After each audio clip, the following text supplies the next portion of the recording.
Welcome to AP Euro for Winners. We are continuing and finishing Unit 5 and talking about Romanticism. Little bit of context for you. So, Romanticism is like an art movement, okay? Um, like an art and also like a thinking movement. And so, I want to go back to some context to like what was art and thinking like before Romanticism. And the dominant way of thinking, right, is the Enlightenment. We learned about that in our last unit. And the Enlightenment dominates European thought throughout the entire 1700s. And let's think about the Enlightenment, right? That's rational thinking, scientific thinking, rigorous thinking. That's for everything. We got to think about how we're doing stuff all the time. It's got to be planned out. This is cold and calculated science way of thinking. And Romanticism is going to be like a reaction to that. Okay. So let's make a little bit of comparison here, right? So the Enlightenment on the left, that's for science and reason. They're talking about progress and society. They think about nature as like a machine to get stuff done, to use nature. Okay. Enlightenment thinkers want to discover the truth in things, and they value your role as a public servant in the government. All right. Now, that's been the way of thinking for a long time, for about 100 years, right? So, how does Romanticism lash back against that? Well, people start to be like, well, not everything has to be about reason and science. Like, what about my emotions? What about my imagination? What about, the idea that nature is just impressive to think about in its own? Like, it's just an impressive thing to use, to paint, to have for our art, right? What about the role of an individual person as opposed to just the role of us in the government? Okay. So, Romanticism embracing mysticism, embracing religion. Okay. It's going to also, we'll talk about how, but it's going to be used to support nationalism. And people are going to use Romanticism to support violent change in their governments. And it's also, if we think about imagination, emotion, individualism, it's going to increase people's attention and care for the role of a child and education and how that's important, which kind of goes along with that. All right, so Romanticism is going to begin at the end of the 1700s. And again, it's a challenge to the Enlightenment. So, any context for Romanticism, you need to put as Enlightenment. It's going to really focus on a balance to reason and individualism, right? And we have this person, Jean Jacques Rousseau, who the name should sound familiar. He's an Enlightenment thinker, but he's not 100% all for the Enlightenment and kind of what it stereotypically stands for.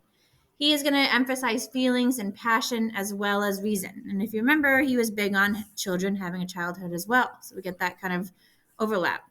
He's going to say that God was benevolent, moral improvement on yourself and society is important, right? You can't improve society without improving your individual self. And he's really seen as a leader of the Romantic movement, which is interesting because he's also sort of a leader of the Enlightenment movement. But we're just kind of picking apart his ideals, seeing which one fits for which. So we're going to break down now some different art forms and different art pieces with Romanticism. Okay. So in general, with Romanticism and the arts, like we talked about, they're rejecting the Enlightenment. They're rejecting neoclassicism. Okay. So the reason they reject the Enlightenment is because the Enlightenment focuses too much on reason, not enough on emotion. And the reason they reject neoclassicism, which if you remember that was that specific art form, neoclassicism is so much about control and symmetry and everything's so sterile, right? And so romantics want more emotion. They want more imagination. They want people to be spontaneous. And we're going to see that through a lot of the art.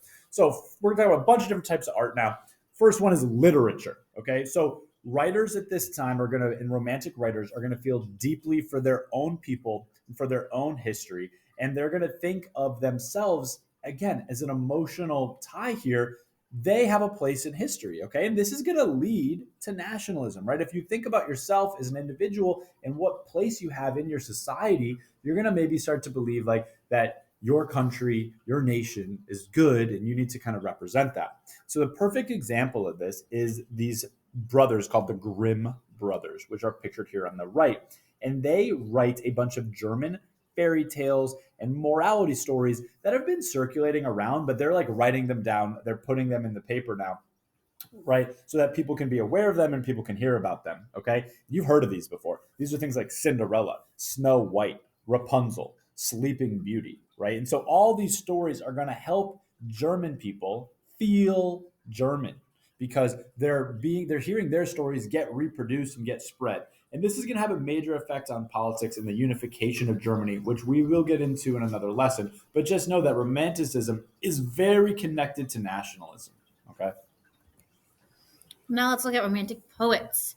So romantic poets are going to emphasize the love of nature. We're going to see that through this famous British poet called William Wordsworth. And he is going to say that human beings had a mystical connection to nature. He needed to know nature. Well, he says people need to know nature in order to know themselves.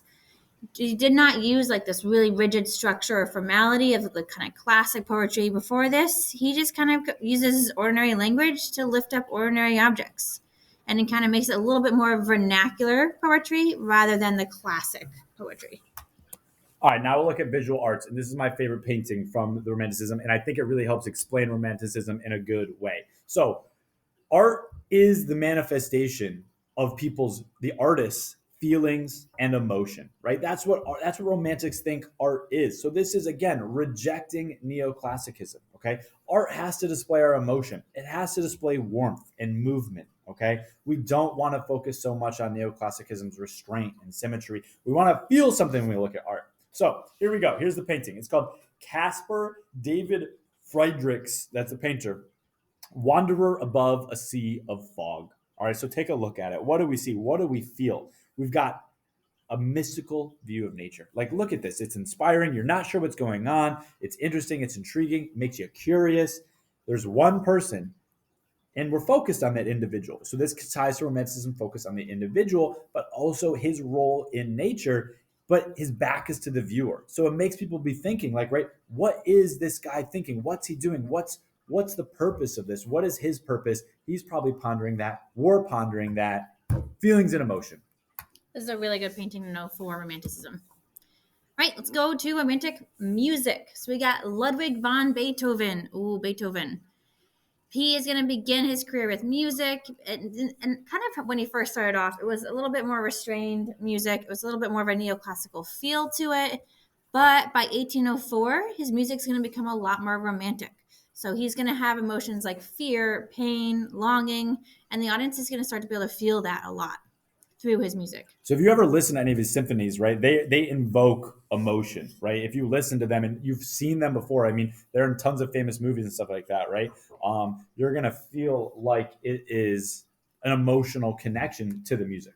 And remember, among romantic anything, any type of literature, music, paintings, the viewer and audience wants to feel something. So I'm hoping you get that theme here. All right, this is the last one. We're going to tie it to religion, and romanticism is actually going to help revive religion. We know that religion struggled a lot in the Enlightenment because the Enlightenment takes the idea of deism. God is the clockmaker. God is not such a significant role in our lives. And romantics, the focus on emotion, right, is going to bring religion back into the fold. And we're going to do it with one branch of Protestantism called Methodism. Okay, and this is a movement founded by John Wesley, who's pictured here on the bottom right. He's alive in the 1700s. Now, he's an Anglican priest, so he was already a religious guy. But throughout his life, he felt like no matter how hard he tried to please God, he still felt guilty about things that he was doing. And then in one day, he attends a religious meeting and he hears a passage from Martin Luther's works. And when he hears this, he starts to have like an epiphany. He has a personal connection to this passage, and he starts to become convinced that God loves him because of this one moment, right? Because of how he's feeling, his emotions from hearing this. So he starts to develop this idea that followers of religion, of Methodism, which he's going to found, they need to have their own personal relationship with God. You can't just like think about God and study God through the Bible, right? You have to develop this connection to God.